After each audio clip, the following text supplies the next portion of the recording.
Esto es El Popular en Radio, un encuentro semanal de información y análisis. Buenos días a todas y todos. Esta es una nueva edición del Popular en Radio, un espacio de comunicación con los comunistas, los frente amplistas, los militantes sindicales y sociales y con todos los hombres y mujeres interesados en la política y en profundizar el proceso de cambios en nuestro país. Agradecemos todos los mensajes recibidos por mail, por teléfono y personalmente. Muy buenos días, como todos los martes y los viernes al mediodía por CX30, estamos con el Popular en Radio. Como cada viernes les comentamos la edición del Popular que salió este viernes, con la particularidad de que como estamos en esta emergencia sanitaria y para contribuir en un doble sentido, a cuidar y a cuidarnos, es decir, no obligar a los compañeros y compañeras que van a retirar el Popular cada viernes a nuestro local ahí en la calle Batoví, y que después además lo tienen que repartir casa por casa, cosa que es de altísimo riesgo en la situación en la que estamos, de contagiarse, en ese sentido. Y en segundo lugar, para aumentar la distribución, haciendo el sacrificio de asumir el costo y hacerlo gratuitamente digital. La edición está disponible, la estamos enviando a miles de contactos por WhatsApp y por mail en esas dos versiones, y en breve, en unos minutos seguramente, estará también disponible en la página web del PSU, www.psu.org.uy, cuya descarga allí también es gratuita para los que no manejen ni WhatsApp ni lo hayan recibido por su mail.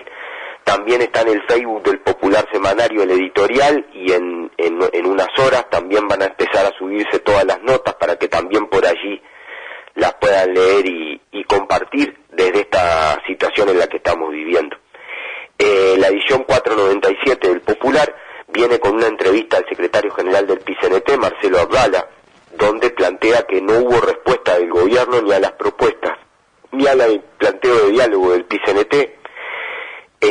La desgrabación prácticamente textual de la entrevista que hiciera Tabaré Vázquez en la radio, en M24, por la que tanto le pegaron, lo comentábamos el viernes pasado, y decir qué es lo que planteó Tabaré, que hay que priorizar el derecho a la vida y a la salud, y las condiciones en que se debe ir a una cuarentena. Para no quedarse con los títulos y con las repercusiones de los títulos, está desarrollado y fundamentado el planteo que hizo el expresidente de la República.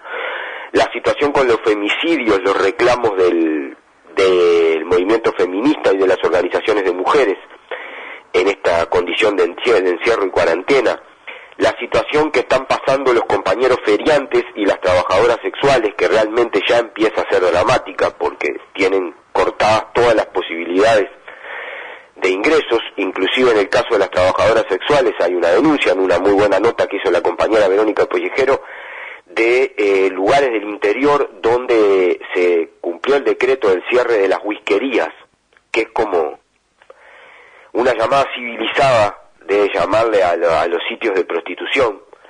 Pero hay algunos que abrieron y que están, las trabajadoras sexuales están trabajando allí sin ninguna condición, obviamente, de nada, además de la trata y de la bestialidad que significa eso, sin ninguna condición sanitaria. Vale la pena leer esa denuncia.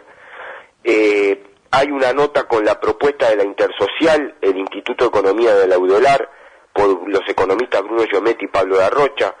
Hay una nota sobre si el Sistema Nacional Integrado de Salud está preparado para la pandemia del COVID-19, de la economista Ida Brelloni.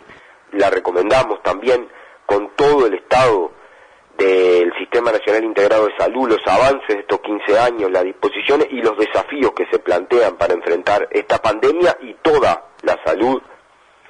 El 49 aniversario del primer acto de masas del Frente Amplio, con extractos del discurso del general Líber Seregni el 26 de marzo, y con las fotos de la cobertura del Popular del 27 de marzo de 1971, que realmente son imperdibles.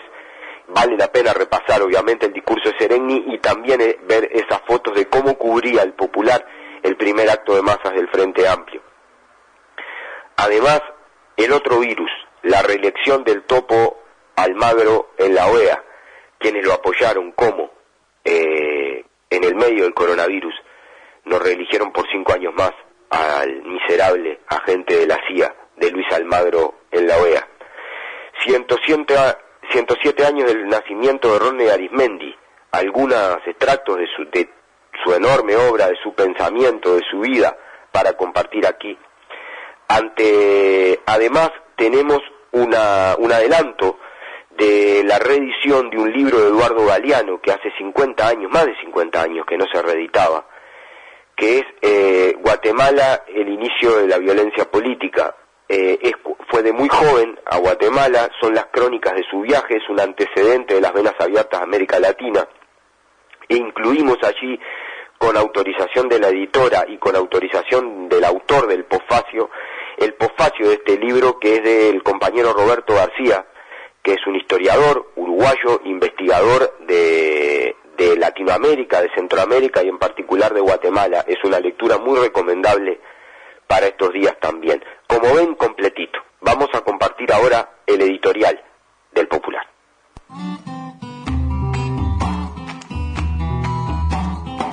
Editorial, la opinión del Popular.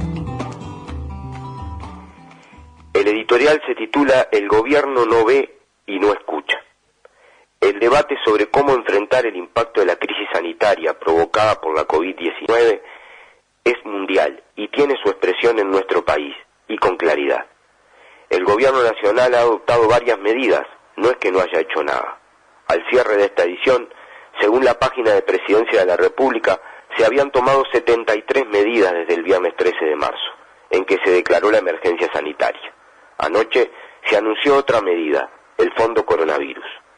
La mayoría de estas medidas están bien orientadas y en general han sido respaldadas por el sistema político y por la población. Otras, decididamente no. Pero la orientación general tiene un doble problema, de forma y de contenido. Y dentro de este, por algunas medidas que mantiene, por otras que faltan y por la dimensión, por la escala. En cuanto a la forma, es claro que el gobierno ha elegido ser autorreferencial, dialogar solo con sí mismo, encerrado en esa lógica compleja de la coalición de derecha que ha conformado para poder ganar las elecciones. Está más preocupado por mantener sus equilibrios internos, frágiles y complejos, contemplar sus respaldos políticos y sociales, que por escuchar a todo el país, a todas y todos los protagonistas de la realidad nacional. No dialoga, comunica decisiones. Lo hizo de nuevo ayer. Decidió un fondo coronavirus que se nutrirá de las arcas públicas, de aporte de las empresas públicas y de rebajas en salarios de ministros, legisladores, jerarcas del Estado y de sueldos de funcionarios públicos de más de 80.000 pesos nominales, excluyendo a las y los trabajadores de la salud. Bueno, estaría. Y dijo que había llamado a COFE porque le gusta comunicarles. Ese es el problema, más allá del contenido, que analizaremos luego. Nadie cuestiona la legitimidad del gobierno, ni su potestad para gobernar, tampoco que le toca enfrentar una realidad difícil. Ahora, si lo va a hacer solo con quienes lo apoyan, con su base social y política, entonces no se puede hablar sinceramente de unidad nacional y de salir entre todas y todos. El Frente Amplio propuso desde el secretariado, desde su bancada parlamentaria, la más grande del país, un acuerdo nacional de todos los partidos y las organizaciones sociales. El PIT-CNT propuso también un gran acuerdo nacional y reclamó que se activen y utilicen todos los mecanismos de negociación colectiva para enfrentar el impacto de la crisis y sus costos, entre todas y todos, y atender a las y los más vulnerables.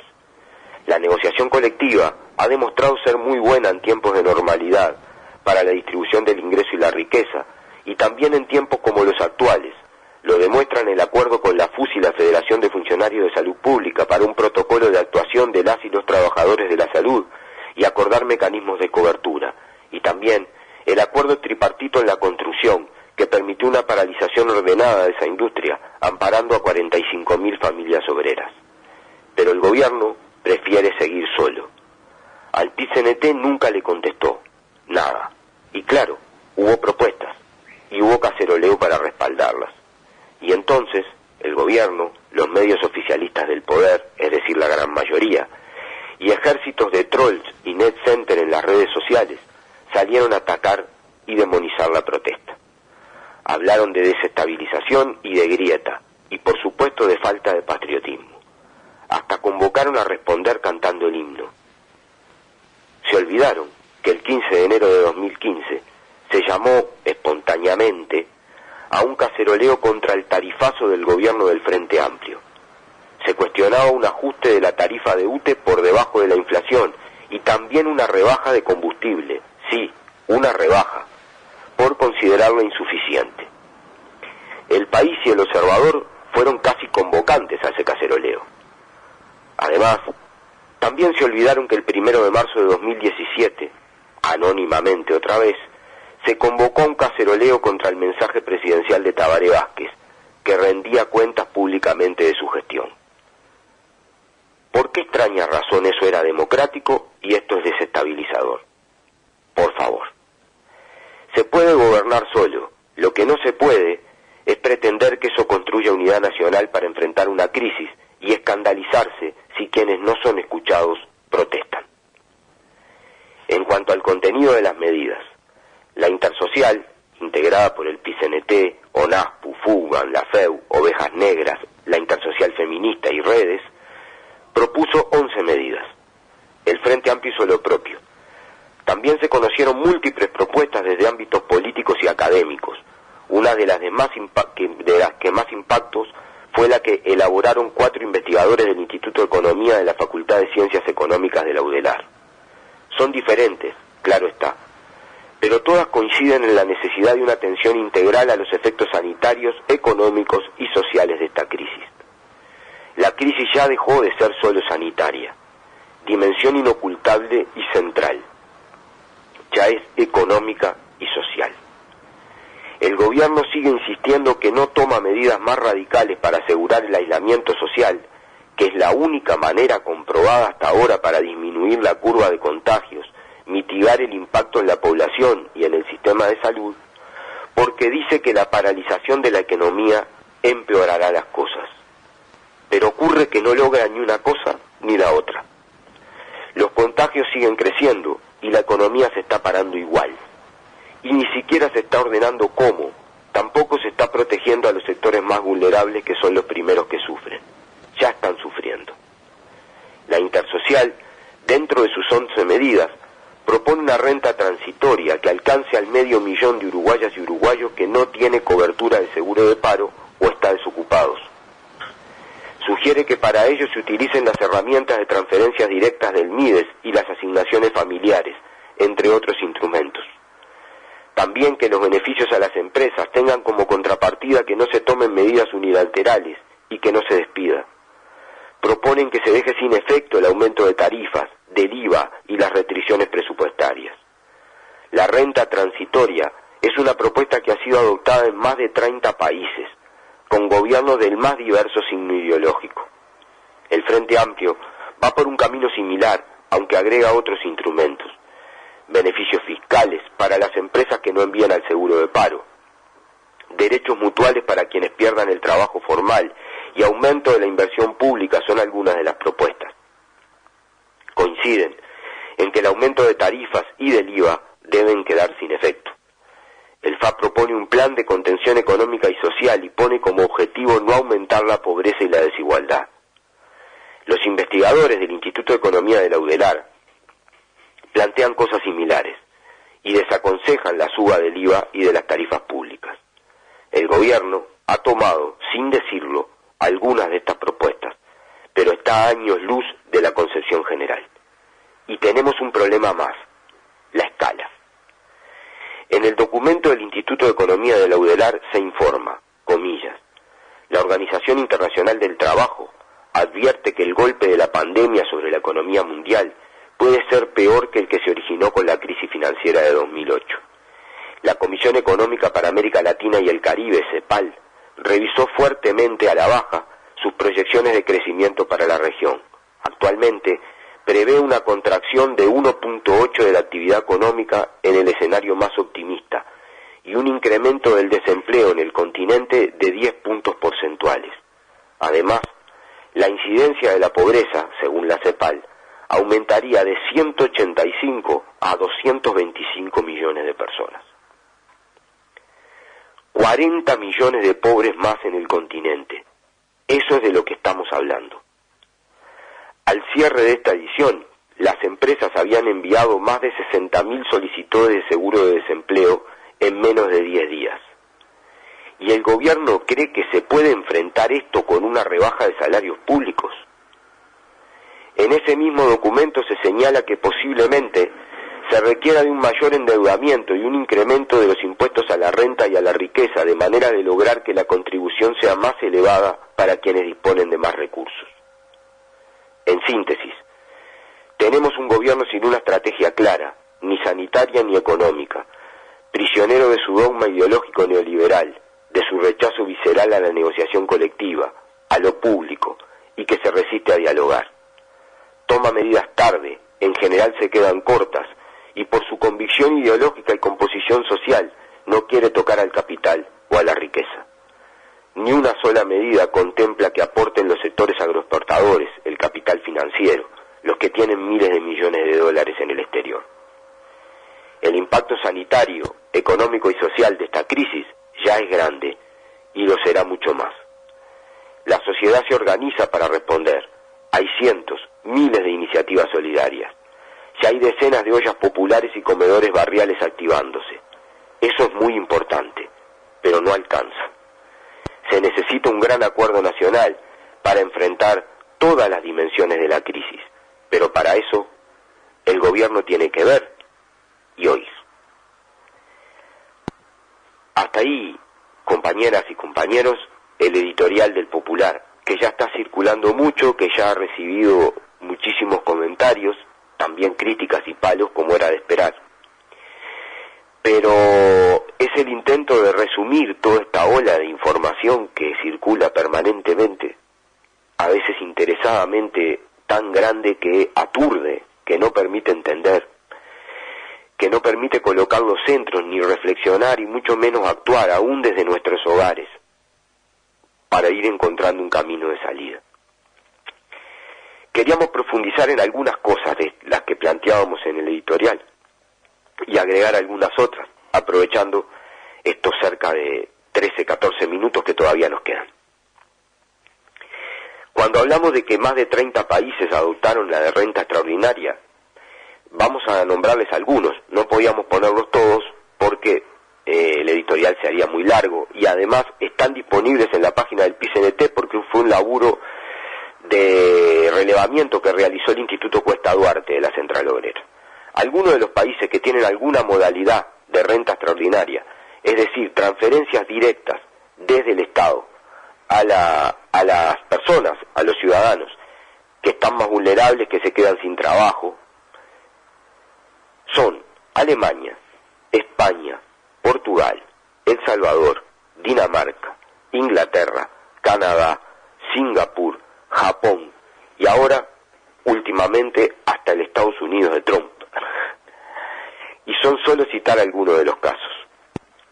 Es más, el vicepresidente del Banco Central Europeo, que no es ningún compañero, fue ex ministro del gobierno derechista del PP de Rajoy en España, propuso que la Unión Europea establezca una renta extraordinaria para todos los ciudadanos de Europa, mientras dure la crisis, y que se haga responsable de mantenerla para mitigar los impactos en general. Como ven, no es ningún planteo ni subversivo, ni desestabilizador, ni ninguna de las barbaridades que dijeron cuando no tienen un solo argumento para contrastarla. Cuando hablamos de problemas de escala, vamos a poner un solo ejemplo. En este documento de 4 investigadores del Instituto de Economía de la Universidad de la República, de la Facultad de Economía y Ciencias y Administración, vamos a decirlos, de Rosa, Vigorito, Lancilota y Perazo, son los 4 compañeros y compañeras que hicieron este informe. Se habla de un solo ejemplo. Se habla de que la tarjeta del Uruguay Social que está usando el gobierno duplicó su monto, es verdad. Esa tarjeta que era tan horrible, tan fea, tan mala y que la iban a sacar, ahora es el instrumento que están usando. Y está bien que lo hagan. Por eso decimos, no se trata de decir que todo lo que hace el gobierno está mal, porque eso tampoco conduce a nada. Está bien que hagan eso. El problema es que el impacto es muy reducido para la dimensión del impacto en la sociedad. Entonces se propone usar las asignaciones familiares. ¿Por qué? Porque implican el 0.43 del PBI y porque además llegan a un universo de hogares y de familias muchísimo más grande que la tarjeta Uruguay Social del MIDES. Se propone además que se flexibilice mucho, porque hoy la asignación familiar tiene un reclamo de contrapartida de escolaridad, lo cual es una barbaridad, porque la asignación familiar debería ser universal y eso es un debe que no logramos ni siquiera en los gobiernos del Frente Amplio. Pero se amplió y se amplió mucho. Bueno, hoy es ridículo esa contrapartida que se pide y debe flexibilizarse toda y duplicarse la asignación familiar, según este estudio del Instituto de Economía. ¿Saben qué? Duplicar la asignación familiar implica 10 veces lo que los 1.000 millones de pesos que el gobierno destinó a la tarjeta Uruguay Social. Estamos hablando de esa diferencia de escala. Es muy importante que retengan eso solo con este ejemplo. Un dato más. El año pasado, en una situación de impacto de la crisis económica general del capitalismo que impactaba en Uruguay, se destinaron recursos adicionales para el MIDES de 1.500 millones de dólares. 1.500 millones de pesos, perdón, de pesos, 1.500 millones de pesos. ¿Por qué digo esto? Porque es superior a los 1.000 millones de pesos que destinó el gobierno en esta emergencia de pandemia. Entonces, ¿está bien lo que hizo el gobierno? Sí, claro que está bien. Está muy bien que hayan destinado esa plata a la tarjeta Uruguay Social. Está bien que hagan las entregas de las canastas de alimentos. Pero no alcanza ni de cerca para enfrentar el impacto que tenemos hoy y el que se va a procesar en la sociedad posteriormente. Segundo, es una medida tribunera, siempre lo fue, la de la rebaja de los funcionarios públicos, de los jerarcas de gobierno y en este caso más extendida hacia los funcionarios públicos. Excluyeron a la salud, deberían excluir a la educación también, ¿no? Supongo. Pero claro, como no hizo negociación colectiva, la ley de negociación colectiva del Frente Amplio por primera vez estableció un mecanismo de negociación colectiva obligatoria también para los funcionarios públicos. Bueno, el gobierno violó la ley y le comunicó a los funcionarios públicos. Algunos dicen incluso que es inconstitucional. Bueno, ya veremos. En una emergencia hay que encontrar caminos para hacer las cosas. Pero el problema no es eso que hacen, que no va a resolver absolutamente nada en términos de financiamiento. Es un saludo a la bandera para quedar bien.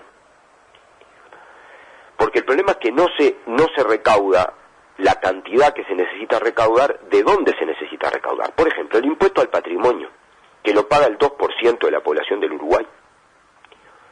Es el único impuesto en el Uruguay que exonera lo mismo que de lo que recauda. ¿Se imaginan eso en el IVA? Sería un suicidio, ¿no?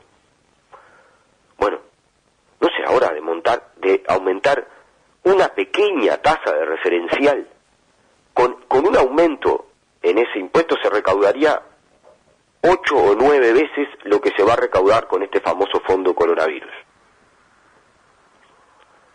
No es hora, no pueden aportar. Los agroexportadores que se van a beneficiar, por ejemplo, por partida doble, porque China ya se está recuperando y va a demandar y van a aumentar los precios de los commodities, se está haciendo la zafra del arroz que se está haciendo igual, y luego viene la de la soja, y luego vienen también la exportación de carne. Va a haber una gran demanda para la recuperación del mundo sobre esto. Y además con la devaluación del peso, ellos que cobran en dólares, aumentaron en un 20% su posibilidad en pesos. O sea, la están ganando por todos lados. Bueno, si todos los demás estamos perdiendo y ellos están ganando y la van a ganar más, ¿no deberían aportar? Las uruguayas y los uruguayos, muy patriotas ellos, que algunos de ellos deben haber cantado el himno incluso, desde sus casas de Carrasco y Pocitos, cuando hubo el caceroleo. Los que tienen más de 8.000 millones de dólares en el exterior, ¿no deberían aportar? Están exonerados de impuestos. ¿No podrían aportar un poco? ¿O el patriotismo les alcanza solamente para golpearse el pecho y cantar? Recuerdo una frase de Wilson Ferreira Aldunac, ese gran dirigente del Partido Nacional y de la historia del Uruguay, gran dirigente político, que decía que a los blancos se le podía pedir que dieran por la patria la vida, nada más, quejándose de las medidas que él había planteado y que su generación de su propio partido estaba en contra. Bueno, es hora de que todos demos, ahora sí, es todos. Y hay una definición ideológica del gobierno que no toca el capital, no lo toca. Entonces es imposible, porque en todo el resto del mundo van a estar haciendo esas cosas para verlas, porque no todos estamos recibiendo los impactos de la crisis igual. Fíjense, leía en la BBC una entrevista a uno de los operadores de bolsa, gestor de fondos buitres, gigantescos fondos de inversión que especulan en el mundo entero, que se hizo multimillonario con la crisis financiera del 2008. Y ahora se quejaba de que no pudo aprovechar de la misma manera esta crisis. Se están licuando miles de millones de dólares. Eso es verdad, es cierto. Lo digo porque abordábamos el viernes pasado la historia de si aquí hay un problema de pánico, de que se está sobredimensionando en términos sanitarios el impacto del COVID-19. Es cierto que el COVID-19 es mucho menos mortífero que la gripe común, que es mucho menos mortífero que el cáncer, que es mucho menos mortífero que los accidentes de tránsito. Es cierto que ha habido aún en estos 2 meses más internados en el mundo de otras enfermedades que el COVID-19. El problema es que nunca se había generado un virus que infectara tan rápidamente y contagiara todo, y que además ha generado, más allá de cómo se ha utilizado y el pánico que no tenemos que dejar que nos vean, pero ha generado un impacto sobre la economía real. Hay una crisis real, no es financiera solo como en el 2008, impactó sobre la economía real, está parado el aparato productivo de países enteros, y por lo tanto nos tenemos que hacer cargo de las consecuencias en el sistema de salud que está colapsando en el mundo entero, y también en la economía real. Por supuesto que sin caer en pánico y sin dejar que nos paralicen, pero hay que hacerlo. 2 cosas últimas que queríamos compartir. Una, contrastes internacionales. Lo decíamos en el Popular en Radio pasado. Cuba, solidaridad, médicos para Italia, médicos para ayudar en América Latina, medicamentos para Haití, ayuda de todo tipo como pueden, ayuda a su propia población. Estados Unidos, de pesado logra la reelección de Almagro, que se tenía que haber postergado con el coronavirus. La rival de Almagro no pudo ir a la sesión de la OEA donde iba a ser electa. Ellos metieron la presión, presionaron a todo el mundo y reeligieron a su peón. Si faltaban pruebas, bueno, este agente de la CIA tuvo a Estados Unidos haciendo presión en todo el continente con reuniones del Caribe para ser reelecto, y ahí está. No importó nada, lo reeligieron. Estados Unidos manda migrantes de vuelta a sus países. Acaba de mandar en esta situación de crisis un avión con cerca de 80 personas a Guatemala. Varias vinieron con coronavirus y tuvieron que aislar todos. No son delincuentes, son migrantes indocumentados, que no ilegales. Y además, como remate, mantiene el embargo sobre Cuba, sobre Venezuela y también sobre Irán, que no se dice, que es uno de los países donde hubo más muertos por el coronavirus. En lugar de, mientras se plantea en la cumbre del G20 por parte de México y de Argentina la conformación de un fondo mundial para ayudar a los países para combatir la emergencia, Estados Unidos mantiene el bloqueo económico y financiero y da, como si fuera un sheriff mundial, una recompensa de 15 millones de dólares por grande a todas y todas. Nos reencontramos el martes. Compartan y difundan el Popular. Un abrazo.